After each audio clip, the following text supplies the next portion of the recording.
எங்கள் வீட்டுக்காருக்கு வந்து பிரெயின் செகண்ட் அட்டாக் வந்துருச்சு. 5-6 இடத்துக்கு மேலே வந்து அடப்பு இருக்குது அப்படின்னு சொல்லி டாக்டர் என்ன சொன்னாங்க, டைம் சொல்லிட்டாங்க, அவ்வளோதான் முடிஞ்சு அப்படின்னு சொல்லி டாக்டர் சொல்லியிருந்தாங்க. லைஃப் லாங்காக நீங்கள் இவரை நீங்கள் பார்த்துக்க வேண்டிய சூழ்நிலை இருக்கும், ஒரு குழந்தைய போல் பார்த்துக்கணும் அப்படின்னு. இவர் என்னைய குழந்தை போல் இப்போ பார்த்துட்ருக்கிறாரு. எதுவுமே சைக்கிள் கூட ஓட்ட முடியாதுன்னு சொன்னாங்க. இவர் கார் ஓட்டிட்டு 250 கிலோமீட்டர் வருவார், 250 கிலோமீட்டர் கார் ஓட்டிட்டு போவார்.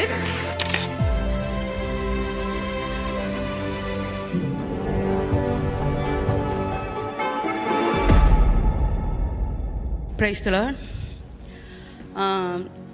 போன வருஷம் மே மாதம் வந்து 1ஆம் தேதி ஏப்ரல் லாஸ்ட் டேட் நைட்டு என்ன ஆச்சுன்னா, எங்கள் வீட்டுக்காருக்கு வந்து பிரெயின் செகண்ட் அட்டாக் வந்துருச்சு. மூளை இதில் வந்து 3-4 இடத்துல 5-6 இடத்துக்கு மேலே வந்து அடப்பு இருக்குது அப்படின்னு சொல்லி டாக்டர் என்ன சொன்னாங்க, டைம் சொல்லிட்டாங்க. டைம் சொன்னதுக்கும் என்ன ஒன்றும் பண்ண முடியாது அப்படின்ட்டாங்க. அந்த கருவிழி, அந்த பார்க்குற விழி என்ன ஆச்சுன்னா அப்படியே ஸ்ட்ரைட்டாக நின்றுக்குச்சு. இந்த சைடு எந்த பக்கமே ஆடவே இல்லை. அப்புறம் நாங்கள் டாக்டர்கிட்ட கேட்குறோம், அவங்க பக்கத்தில் இருக்கிறவங்களாம் அந்த ஹாஸ்பிட்டல் கூட்டு போங்க, இந்த ஹாஸ்பிட்டல் கூட்டு போங்கன்னு சொல்லிட்டு இருக்கிறாங்க. இதுக்கு 3 மாதத்துக்கு முன்னாடி ஃபஸ்ட் அட்டாக் வந்துச்சு. ஃபஸ்ட் அட்டாக் வந்துட்டு சரி ஓகே எல்லாம் நார்மலாக போயிட்டுருக்கு. அடுத்து இன்னும் 1 வீக்கில் வேலைக்கு போய் ஜாயின். இவர் வந்து ஈபியில் வேலை பார்க்குறாங்க, மேட்டூர் டேமில் ஈபியில் வேலை பார்த்துட்ருக்காங்க. சரி லீவ் முடிஞ்சு போய் ஜாயின் பண்ணலாம் அப்படின்னா என்ன செகண்ட் அட்டாக் மறுபடியும் வந்துருச்சு. அப்போ இவங்களை எனக்கு தெரியாது.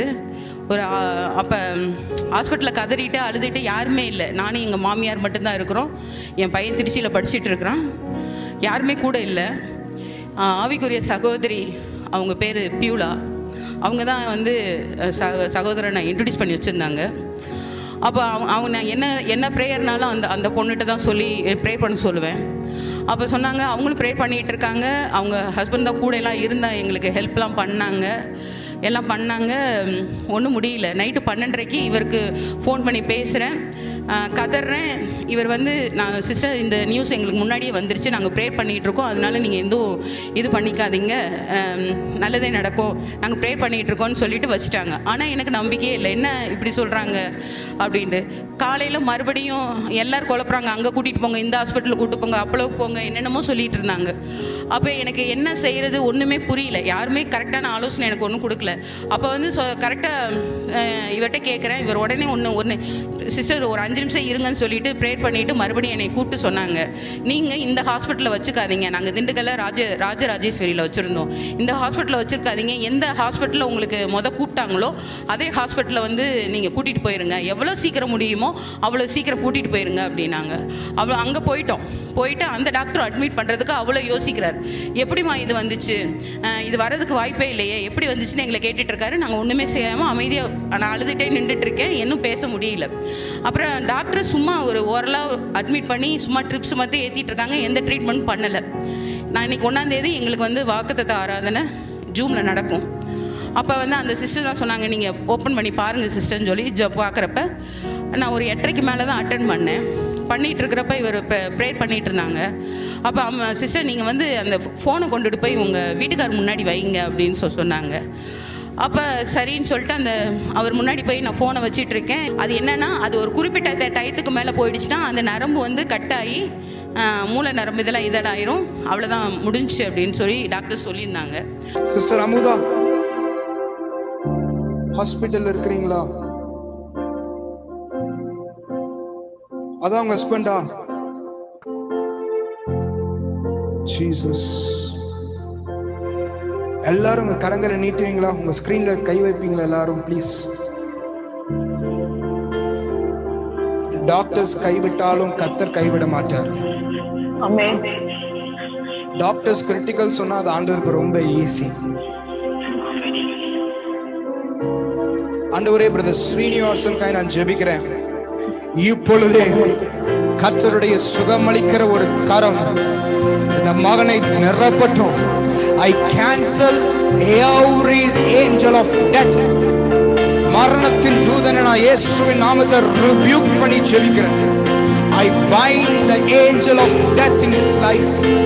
மரணத்தின் தூதனை, இருளின் தூதனை இயேசுவின் நாமத்தில் நான் கேன்சல் பண்ணி ஜெபிக்கிறேன். இப்பொழுதே கர்த்தருடைய ஆவியானவர் இந்த சகோதரனுடைய மரண படுக்கையை இப்பொழுதே மாற்றி போடுவீராக. இப்பொழுதே மாற்றப்படும் இயேசுவின் நாமத்தில். அப்பா, நீங்க சொல்ற வார்த்தை நான் சொல்றேன். ஆண்டவர் சொல்றாரு, இந்த ஜீவன் உனக்கு கிடைத்த ஒரு கொள்ளை பொருள்.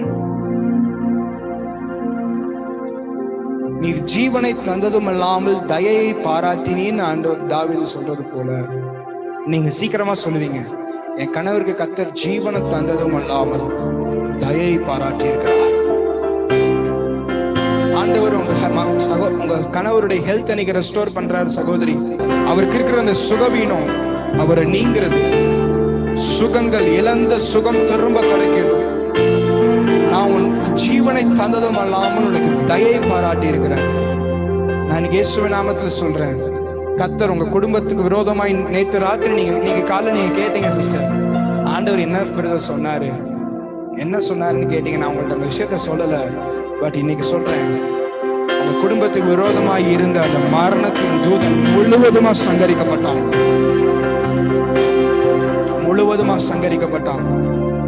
அந்த பிரேயர் முடிஞ்சு, இவர் 8:30 ப்ரேயர் பண்ணாங்க, 10 மணிக்கு ப்ரேயர் முடிஞ்சிருச்சு. அழுதுகிட்டே உட்கார்ந்துருக்கேன். கரெக்டாக 10:03 போய் எங்கள் வீட்டுக்காரர் பார்த்துக்கிட்டே இருக்கேன். எங்கள் வீட்டுக்காரர் விலை அசைய ஆரம்பிச்சிருச்சு.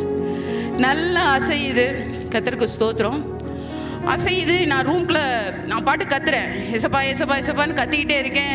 பக்கத்தில் இருக்க நர்ஸெல்லாம் வந்துட்டு என்னமோ வச்சு போலன்ட்டு வேகமாக வந்து பார்த்தா, ப்ரேயர் பண்ணி முடிச்சோடனே அந்த அசை வந்துச்சு. அதுக்கப்புறம் வந்து நான் கத்துறதை பார்த்துட்டு பிள்ளையெல்லாம் போய் டாக்டர்ஸ்லாம் வர சொல்லி பார்த்தாங்க. இவருக்கு கண் அசை வந்தோன்னே தான் எனக்கு வந்து டாக்டர் முதுகில் தட்டி கொடுத்து இனி ஒன்றும் இல்லைம்மான்னு சொல்லிவிட்டு அதுக்கப்புறம் தான் இவருக்கு ட்ரீட்மெண்ட்டே ஸ்டார்ட் பண்ணாங்க. அதுக்கப்புறம் இன்றைக்கி எத்தனையோ பேர் சொன்னாங்க, இவர் நடக்க மாட்டார், ஒரு இந்த ஸ்ட்ரோக் வந்துச்சுன்னா கண்ணு தெரியாது, ஒரு சைடு நடக்க முடியாது அப்படிலாம் சொல்லிட்டு இருந்தாங்க.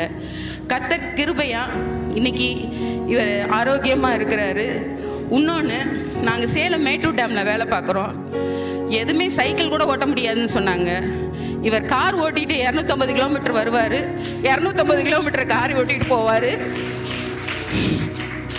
இவரோட எல்லா வேலையெல்லாம் சொன்னாங்க, லைஃப் லாங்காக நீங்கள் இவரை நீங்கள் பார்த்துக்க வேண்டிய சூழ்நிலை இருக்கும், ஒரு குழந்தைய போல் பார்த்துக்கணும் அப்படின்னு. இவர் என்னைய குழந்தை போல இப்போ பார்த்துட்ருக்கிறாரு. அந்த லெவலுக்கு கர்த்தர் கொடுத்தாரு. என் பையன் அந்த சமயத்தில் CA படிச்சுட்டு இருந்தான். அப்போ அவனுக்கு இந்த விஷயம் தெரிஞ்சு அவன் எப்படி படிப்பான், என்ன செய்வான் அப்படின்றது நாங்கள் யோசனையாக இருந்தோம். அப்போயும் நான் இவர்கிட்ட சொல்கிறேன், பிரதர் அவன் என் பையனை எதுவுமே கண்டுக்கிறது இல்லை, அவன் இந்த சூழ்நிலையில் படிக்கிறான், நீங்கள் எதுவுமே இது பண்ணாதீங்க சிஸ்டர், அந்த பையன் பாஸ் பண்ணுவான் அப்படின்னு சொல்லி பாஸ் பண்ணி அந்த இதில் ஸ்டேட்டில் 2வது ரேங்க் வந்தான் என் பையன். அந்த ஃபஸ்ட்டில் அது ஒரு மிராக்கல் நடந்துச்சு. எங்கள் வீட்டுக்காருக்கு ரொம்ப வருஷமாக ப்ரொமோஷனே வரல. அதையும் நான் சொன்னேன், இது வந்து என்னென்னா, இவங்க இதில் ஜாயின் பண்ணிவிட்டு நான் வந்து பார்ட்னராக நான் சேர்ந்துட்டேன். சேர்ந்த பின்னாடி இங்கே என்னால் முடிஞ்சதை நான் விதைச்சேன். அந்த விதைச்சதை நான் அறுவடையை பார்த்தேன். ஒவ்வொரு செகண்டுக்கு நான் விதைப்பேன், ஒவ்வொரு செகண்டுக்கு நான் அறுவடையை பார்த்தேன். எங்கள் சூழ்நிலை ரொம்ப டவுனாக இருந்துச்சு. 12 லட்ச ரூபா எங்களுக்கு கடன் ஆயிடுச்சு. இவரோட ட்ரீட்மெண்ட் செலவு பார்த்து 12 லட்ச ரூபா கடன் ஆகி என்ன செய்வோம், அடுத்து ஒன்று என் பையனுக்கு 15,000 ரூபா ஃபீஸ் கட்டணும், இவருக்கு வந்து ஒரு 10,000 ரூபா ஹாஸ்பிட்டல் கொடுக்கணும். எங்கள்கிட்ட காசே நிற்காது. என்ன பண்ணுறது ஏது பண்ணுறது ஒன்றுமே தெரியாது.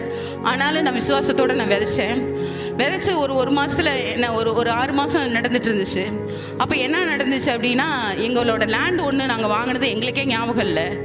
அப்போ ஆண்டவர் அதுகிட்ட சொல்லி அந்த லேண்டை விற்று அது நல்ல சேல்ஸுக்கு எங்களுக்கு ஆச்சு.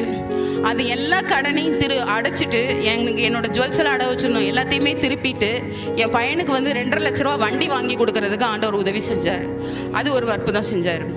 இவர் உடம்பு முடியாதப்போ வந்து என் பையனுக்கு வந்து எக்ஸாம் அப்போ அவன் என்னோடய லேப்டாப் கேட்டான். அவன் படிக்கிறது ஃபுல்லாக லேப்டாப்பில் தான் படிக்கணும். எங்கள்கிட்ட சுத்தமாக பேங்க் பேலன்ஸஸ் 0 பேலன்ஸில் இருந்துச்சு, ஒன்றுமே இல்லை. அந்த லேப்டாப்புக்காக ஜோம் பண்ணிகிட்டு இருக்கிறப்ப அப்போயும் இவர்கிட்ட தான் நான் சொல்லி ஜோம் பண்ணேன், பிரதர் இந்த மாதிரி இருக்குது, அபியோட லேப்டாப் ஒர்க் ஆக மாட்டேது, உங்களுக்கு புது லேப்டாப்பு கர்த்தரே கொடுப்பாரு, அது முடிக்க அமைதியாக இருங்க, நீங்கள் ஜோம் பண்ணிக்கிட்டே இருங்க சிஸ்டர் அப்படின்னு சொன்னார். அப்போ வந்து என்னாச்சுன்னா, கரெக்டாக என் குழந்தை வந்து ஃபாரினில் இருக்கார். அவர் வந்து புது லேப்டாப்பு நாங்கள் சொல்லாமல் கர்த்தர் வந்து அந்த லேப்டாப் வாங்கி கொடுக்கறதுக்கு கர்த்தர் உதவி செஞ்சார். இன்னொன்று, எப்படி இவருக்கு எதுக்கு சம்பளம் ஏறுச்சுன்னே எங்களுக்கு தெரியாது. அவரோட சம்பளம் 2 மடங்கு ஆண்டவர் மாற்றி கொடுத்தாரு. அவர் வாங்கிட்டு இருக்கிறது 1 மடங்கு வாங்கினாரு. அவர் 2 மடங்கு சம்பளத்தை உயர்த்தி கொடுத்து ரொம்ப கிட்டத்தட்ட ஒரு 8-9 வருஷமாக ப்ரமோஷனுக்காக நாங்கள் வெயிட் பண்ணிகிட்டு இருக்கோம். இப்போ இவருக்கு ஆர்டர் வந்திருக்குது.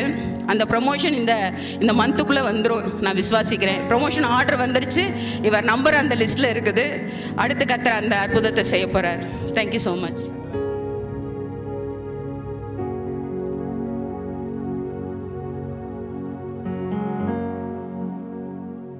நீங்களும் பிபிஎல் மினிஸ்ட்ரியில இவர்களை போல பிபிஎல் குடும்ப பங்காளரா இணைய விரும்புறீங்களா? அப்போ கீழே கொடுக்கப்பட்டுள்ள டிஸ்கிரிப்ஷன் லிங்கை கிளிக் செய்து நீங்கள் இந்த ஊழியத்தில் பார்ட்னராக பங்காளராக இணைந்து கொள்ளலாம். அல்லது மேலும் விவரங்களுக்கு கீழே தெரிகிற அட்மின் நம்பரை தொடர்பு கொண்டு பங்காளராய் நீங்கள் இணைந்து இவர்களை போல உங்கள் வாழ்விலும் கர்த்தர் செய்ய போகிற பெரிய அற்புதங்களை பார்க்க, பொருளாதார வளர்ச்சியை பார்க்க, பல பிரச்சனையான சூழ்நிலையில இருந்து விடுதலை பெற நீங்களும் இந்த ஊழியத்தில் ஒரு பங்காளரா இணைய உங்களை நாங்க அன்போடு வரவேற்கிறோம். ப்ராஃபெட் டேனியல் ஸ்டீஃபன் அவர்களை நீங்க தொடர்பு கொள்ள விரும்பினால் கீழே கொடுக்கப்பட்டுள்ள வாட்ஸ்அப் எண்ணிற்கு உங்க விண்ணப்பங்களை வாய்ஸ் மெசேஜ் மூலமாகவோ அல்லது டெக்ஸ்ட் மெசேஜ் மூலமாகவோ அனுப்பி தொடர்பு கொள்ளலாம். மினிஸ்ட்ரியின் விவரங்களுக்கு பிபிஎல் அட்மின் எண்ணான 880930326 தொடர்பு கொள்ளவும். மேலும் ஜெப உதவிகளுக்கு 9505560326 தொடர்பு கொள்ளவும். நீங்களும் பிபிஎல் மினிஸ்ட்ரியின் ஜூம் மீட்டிங்ஸ்ல கலந்து கொள்ள விரும்பினால் திரையில கொடுக்கப்பட்டுள்ள வாட்ஸ்அப் நம்பரை அணுகவும். நம்மளுடைய பிபிஎல் மினிஸ்ட்ரியின் அபிஷியல் வெப்சைட் ஆன www.pplministry.organization விசிட் பண்ணுங்க. அது மட்டும் இல்ல, பிபிஎல் மினிஸ்ட்ரியின் மீடியா சைட் ஆகிய ஃபேஸ்புக், யூடியூப், இன்ஸ்டாகிராம மறக்காம ஃபாலோ பண்ணிக்கோங்க. நாங்க ஜூம் மீட்டிங்ஸ் மட்டும் இல்லாம வெளி மாவட்டங்களிலும் மீட்டிங் கண்டக்ட் பண்றோம். தஞ்சாவூர், கோயம்புத்தூர், சென்னை, திண்டுக்கல், நாகர்கோயில் ஆகிய இந்த மாவட்டத்தை சுற்றி இருக்கிறவங்க உங்களோட மாவட்டத்துல நடக்கிற மீட்டிங்ஸை பத்தி தெரிஞ்சுக்கணும்னா ஸ்கிரீன்ல இருக்க பிபிஎல் அட்மின் நம்பரை மறக்காம கான்டாக்ட் பண்ணுங்க.